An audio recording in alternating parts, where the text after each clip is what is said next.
vamos a hablar de lo que considero el tema, que es cómo funciona nuestro cerebro, para hablar un poco de la introducción a las neurociencias. En este video no haremos una descripción anatómica y funcional de todo el sistema nervioso. Eso lo podemos encontrar en cualquier libro de anatomía y fisiología, para ahondar un poco más en el tema. Nos centraremos directamente en el concepto de neurociencia, qué es la neurociencia y qué es lo que se hace, qué es lo que podemos hacer con la neurociencia. Lógicamente, enunciaremos algunos conceptos relevantes para meternos de lleno en el tema y poder saber un poco más de esto. Lo que somos, nuestros recuerdos, nuestras emociones, nuestras experiencias, se almacenan en el cerebro fijándose en las uniones electroquímicas, en los millones de neuronas que este cerebro contiene, que cualquier cerebro contiene. El cerebro tiene un poco más de 1,5 kilos de tejido. Este órgano, el cerebro, es un órgano en constante y en permanente evolución. Desde el mismo momento en que se empieza a formar, se inicia un determinado proceso de selección que fortalece unas conexiones neuronales en detrimento de otras. Y estas varían de un individuo a otro. Es por eso que no hay ni dos individuos iguales ni dos cerebros iguales. Esto es lo que se denomina el darwinismo neuronal, según el cual las conexiones sinápticas más adaptativas tienen mayores o mejores posibilidades de sobrevivir en el organismo. Es decir, el cerebro selecciona algunos circuitos de conexiones neuronales que serán más ventajosas para una determinada situación, para afrontar una determinada situación. La síntesis de todo esto es que nuestro cerebro funciona en relación al contexto. Esto es muy importante. Pero también es importante la gran cantidad de combinaciones neuronales posibles dentro de un cerebro. Solo en nuestra corteza cerebral, que es la parte superior del cerebro, hay aproximadamente unos 30 billones de neuronas. Si hoy empezaríamos a contarlas, por ejemplo, a contar todas esas combinaciones posibles entre estas neuronas, terminaríamos de hacerlo en unos 32 billones de años. Imagínense la cantidad de posibles combinaciones.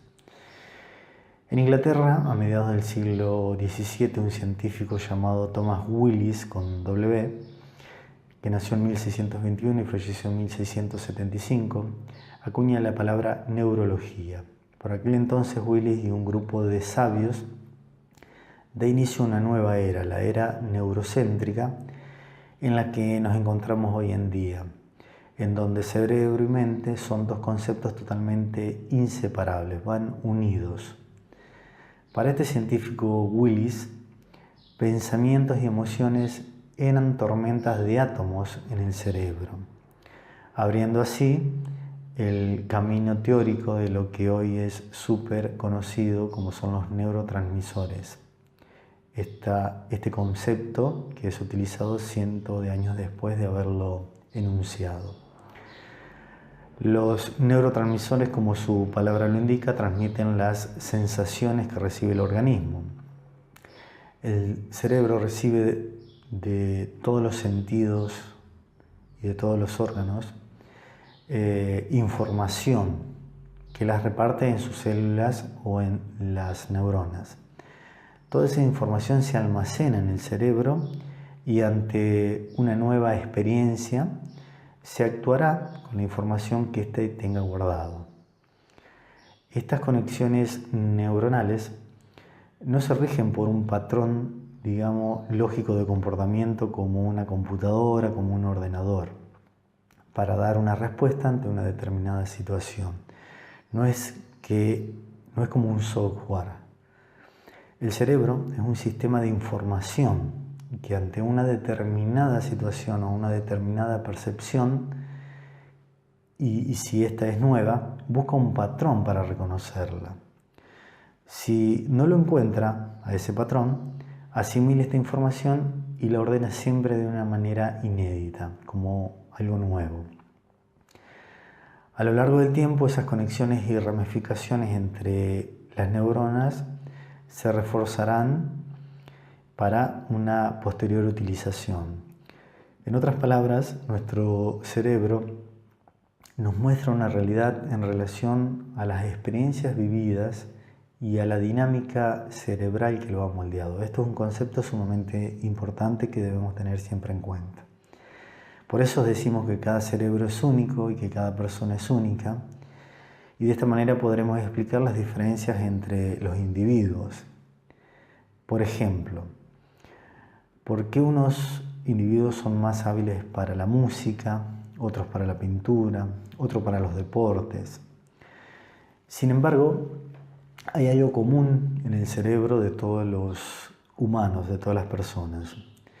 Somos los únicos organismos vivos capaces de hablar con nosotros mismos, de recordar el pasado y de planear el futuro. Y todo esto se lo debemos al darwinismo neuronal. Este darwinismo neuronal ha favorecido que nuestra especie seleccione los circuitos neuronales que conectan el tálamo con la corteza cerebral. Esto nos permite una mejor adaptación y, lo que es mucho más importante todavía, nos ha dotado del mecanismo necesario para ser conscientes de que somos conscientes.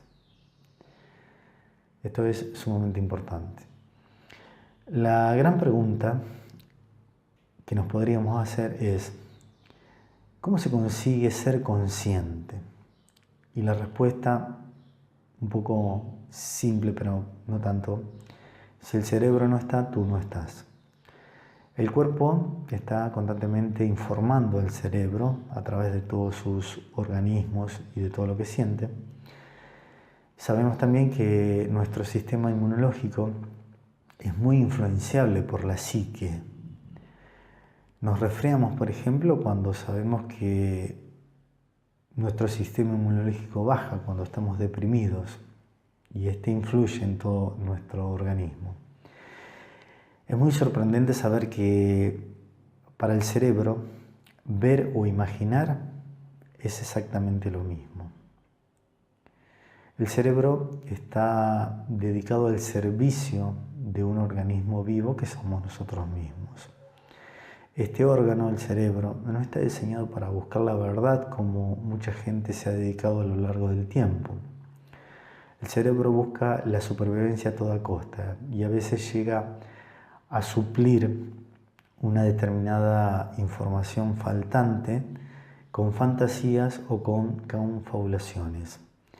Lo importante es que nuestra realidad sea coherente para nosotros, que creamos que todos nuestros comportamientos están bajo nuestro control. Ese es el objetivo del funcionamiento de nuestro cerebro. Otra gran pregunta que nos podremos hacer es si se puede alterar el funcionamiento del cerebro. Juan Vicente Sánchez, un catedrático de psicología de la Universidad de La Laguna, nos dice lo siguiente: con fármacos, lógicamente y evidentemente, se puede cambiar. Otro catedrático, José Delgado, un profesor de psicología de la Universidad de Sevilla, nos dice que con los fármacos se cambian los estados, pero no los contenidos. Es decir, puedo cambiar una sensación, pero no cambiar la estructura de fondo, la raíz. El cerebro se adapta a lo que se le estimula y al uso que se le da. A esto se llama plasticidad. Un ejemplo concreto es el trabajo de los taxistas. Ellos tienen aumentado el hipocampo, tienen más desarrollado esa parte del cerebro que corresponde a la memoria espacial. por su trabajo y por su estímulo que se le da. El cerebro cambia si se entrena al igual que cualquier músculo, es decir, no cambia el número de células, no aumenta el número de células, sino el tamaño de las mismas. Lo que uno hace, todo lo que hacemos, llega al cerebro como patrones de impulsos nerviosos y esa información se almacena en el cerebro en las conexiones de las células o de las neuronas. Esto es lo que se llama sinapsis. ¿Qué es lo que determina nuestras acciones voluntarias? Ranulfo Romo nos dice que todo acto voluntario es involuntariamente iniciado. Todo acto consciente es inconscientemente elaborado por nuestro cerebro. Nuestro cerebro está continuamente elaborando información por debajo del nivel de conciencia de cada uno. No podemos estar siempre consciente de todo lo que está sucediendo en nuestro cerebro, porque sería un caos total. Lo importante es que hay que tener muy en claro a dónde se va y para qué se va. Esta es la mejor forma de no perder energía y ajustar cada tanto el camino que uno quiere seguir o decidió seguir, o el objetivo que se propuso. El cerebro hace consciente siempre alguna parte de nuestro cuerpo, órgano o un sistema, por ejemplo, respiratorio. Cuando detecta pequeños cambios que pongan en riesgo la economía del cuerpo.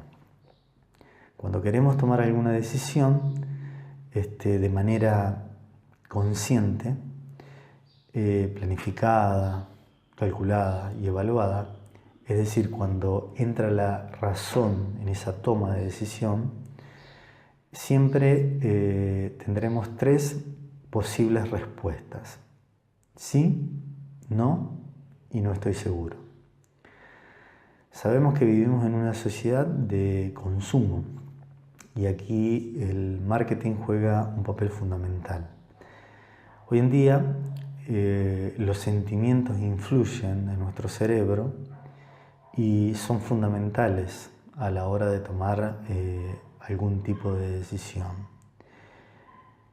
Lo que hoy se llama el marketing emocional es un nuevo concepto de la sociedad actual y constantemente debemos elegir en nuestra vida diaria,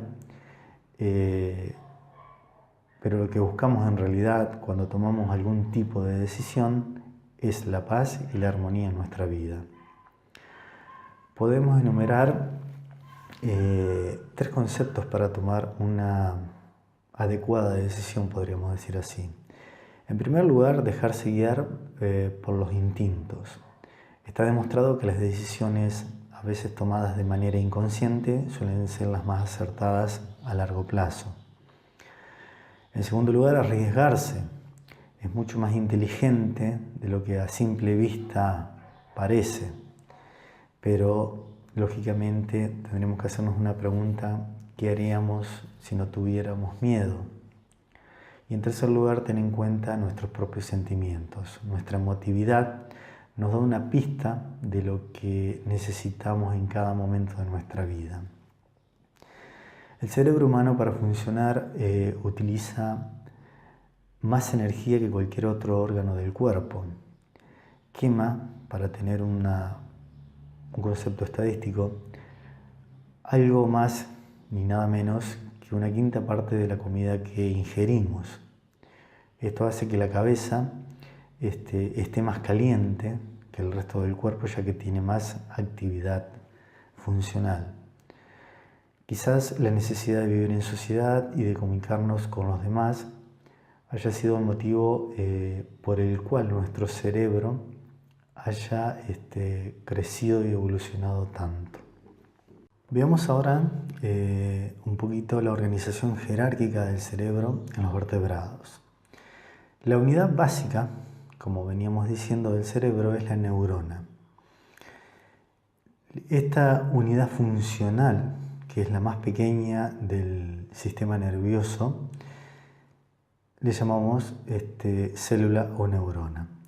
Las neuronas son las que forman el cerebro y realizan las, llamémosle, computarizaciones. El cerebro difiere entre los diferentes grupos del reino animal, lógicamente. En general, la mayoría de las neuronas tienen 4 regiones funcionales, que podríamos decirle como un componente de entrada, que podremos llamarle input, con ramificaciones de dendritas. Un cuerpo el cual contiene el núcleo, los componentes de gatillo e integración, los cuales disparan un potencial de acción, que es el axón de Killock. Y finalmente un componente de conducción que llamamos axón. Al final del axón se encuentra la 4ª región, que es el componente de salida, donde se localizan las sinapsis, donde se realizan los cambios. Generalmente se reconocen 2 tipos funcionales de neuronas: las neuronas locales y las neuronas de proyección. Las primeras, las locales, realizan trabajos, actividades o llamémosle computaciones locales, mientras que las neuronas de proyección transmiten los resultados de las neuronas locales hacia otros núcleos y regiones en el cerebro. Esa es la gran diferencia entre las dos. Todas las neuronas usan señales eléctricas basadas en las diferencias de concentración de iones entre los espacios extracelulares e intracelulares. Las diferencias en las concentraciones de sodio y potasio resultan en un potencial eléctrico a lo largo de la membrana celular de las neuronas.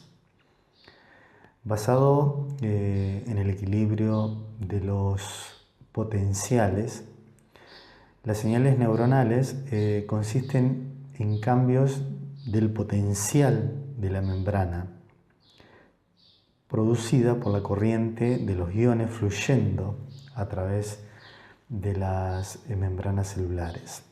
Esto es un poquito difícil de entenderlo, pero es muy importante. Estos cambios son llevados a cabo por el sodio, el potasio, el calcio y el cloro. Las neuronas usan solamente 2 tipos de señales, como dijimos: potenciales localizados, que son los graduados, y los potenciales de acción. Los potenciales localizados, los primeros que enumeramos, pueden extenderse únicamente a corta distancia, podríamos decir de entre 1 y 2 milímetros. Ellos juegan un rol esencial en las regiones especiales, tales como las terminaciones del nervio sensorial o en uniones entre las distintas células. Los segundos, los potenciales de proyección o de acción, son impulsos regenerativos que son conducidos a través de largas distancias, a diferencia de los primeros. Estos 2 tipos de señales son el lenguaje universal de las células nerviosas, por eso es muy importante comprenderlo. Las neuronas se comunican entre sí a través de lo que llamamos sinapsis, las cuales pueden ser eléctricas o químicas.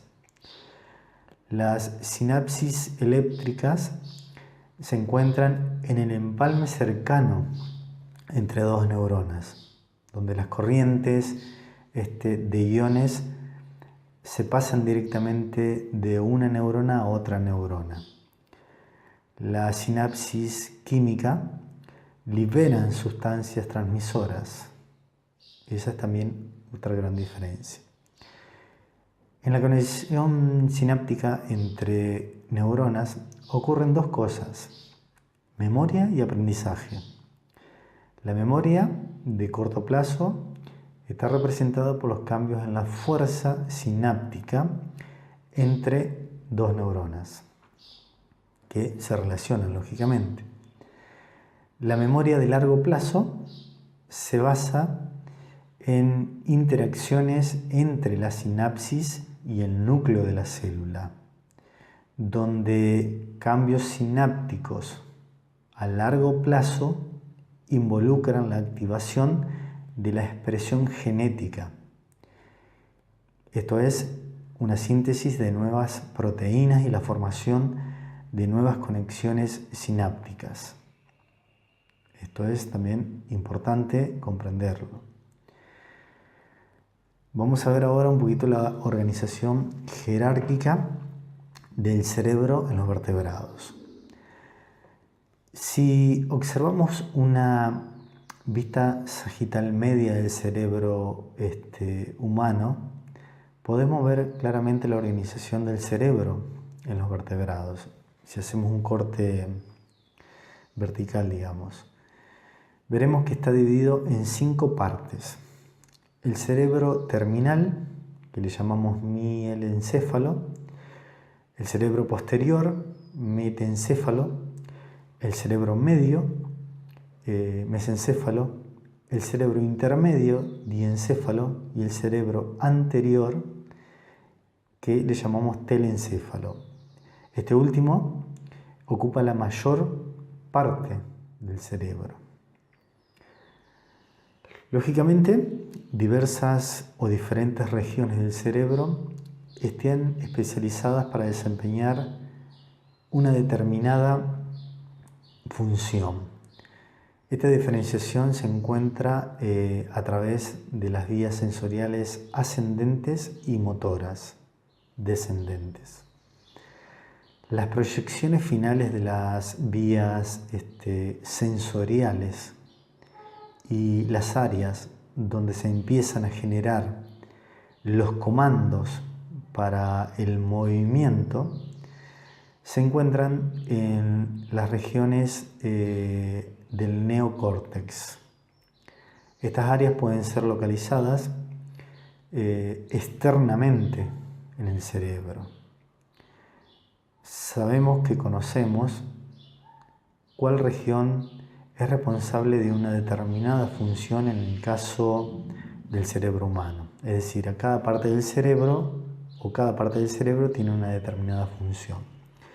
En el caso de informaciones somatosensoriales, por ejemplo, en el tacto, el área de proyección está en el lóbulo parietal del cerebro. Aquí la superficie de nuestro cuerpo no está representada por la superficie de las partes del cuerpo, sino por el grado de inervación de esa parte. La comunicación humana como procesamiento neuronal complejo, digamos que es el procesamiento neuronal más complejo, lo podremos considerar como uno de los comportamientos cognitivos más complejos del ser humano y probablemente el más evolucionado al mismo tiempo de todo el comportamiento humano. En el hombre, tanto el cuerpo como su sistema nervioso está organizado bilateralmente. Sin embargo, esto no se aplica para el lenguaje. En la percepción y en la generación del lenguaje se encuentra una asimetría en el procesamiento de la información en el sistema nervioso. Siempre hablamos del sistema nervioso central, por supuesto. La comprensión del lenguaje en el área descrita por Wernicke es esencial y necesaria para la neurociencia. Las áreas de Broca y Wernicke se encuentran, si los buscamos en cualquier libro de anatomía o fisiología del cuerpo humano, están localizadas en el lado izquierdo del cerebro humano. En el lado o en el área de Wernicke se encuentra la comprensión y en el área de Broca se encuentra el lenguaje, donde se producen los comandos necesarios para la pronunciación verbal, es decir, para transmitir aquello en algo verbal. Estas dos áreas de Wernicke y Broca están unidas por una vía cortical bidireccional.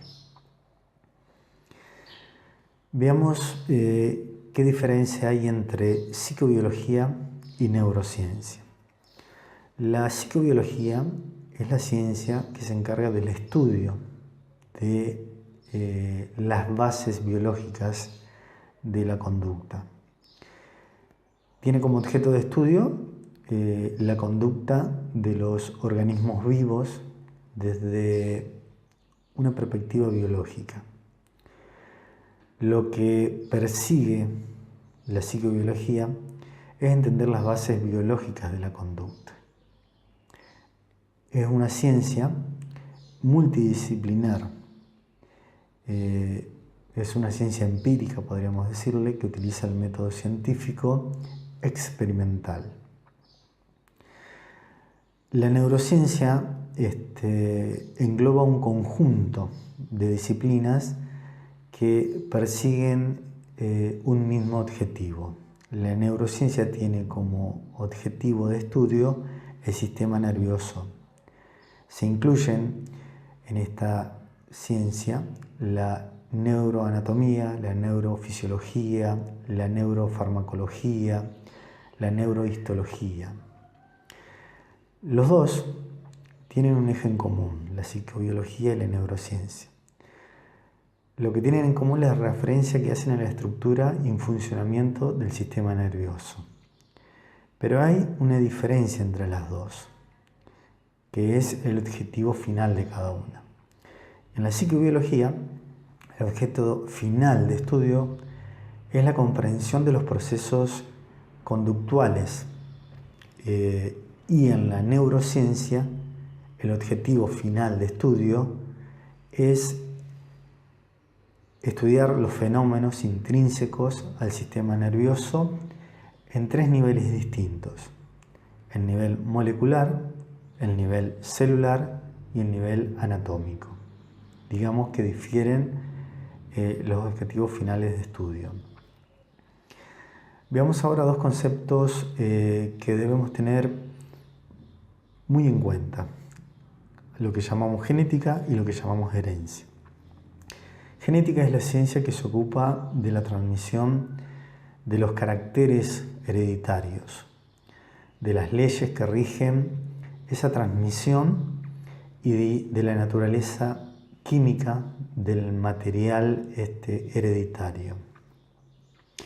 Todo lo que somos, todo lo que transmitimos a los demás y nuestra conducta en general dependen en gran medida de nuestra dotación genética. Ese es el concepto de genética. Veamos ahora herencia. Las leyes de Mendel fueron desarrolladas por un científico genetista, considerado como el padre de la genética, llamado Gregor Mendel. Este genetista observó que había organismos que repetían sus rasgos y sus estudios fueron muy importantes.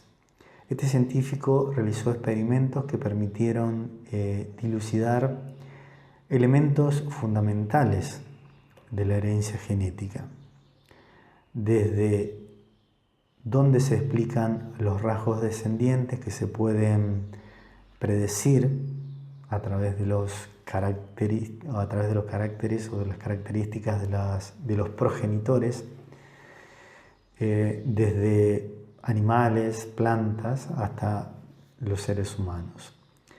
Este científico fue quien acuñó algunos términos súper conocidos de la genética, como son los términos dominante y recesivo.